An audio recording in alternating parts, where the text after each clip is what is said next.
السلام علیکم ورحمۃ اللہ وبرکاتہ۔ حضرت ایک مسئلہ درپیش ہے کہ اگر مسبوق شخص امام کے ساتھ سلام پھیر دیتا ہے سجدہ سہو کی صورت میں تو اس کے لیے کیا حکم ہوگا؟ اس کی نماز ہو جاتی ہے یا نہیں؟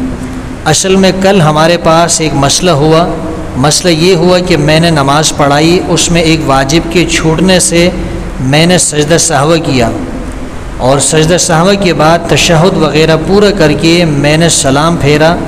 پھر اسی طرح بیٹھے ہوئے تھے کہ ایک شخص نے کھڑے ہو کر یہ بات کہی کہ اگر کوئی شخص مسبوق ہے اور اس نے امام کے ساتھ سجدہ سہو والا سلام پھیرا ہے وہ اپنی نماز کو لوٹائے گا، اس کی نماز نہیں ہوئی۔ وضاحت فرمائے۔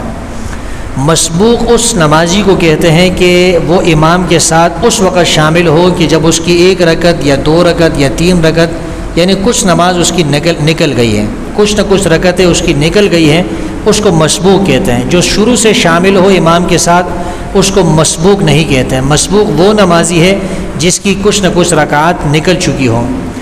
تو اگر امام سے نماز کے اندر کوئی ایسی غلطی ہو گئی ہے جس کی وجہ سے اس پر سجدہ سہو کرنا لازم ہو گیا ہے تو مسبوق جو ہے وہ امام جس وقت سجدہ سہو کے لیے سلام پھیرے گا مسبوق اس کے ساتھ سلام نہیں پھیرے گا، دو سجدے تو کرے گا لیکن سلام نہیں پھیرے گا۔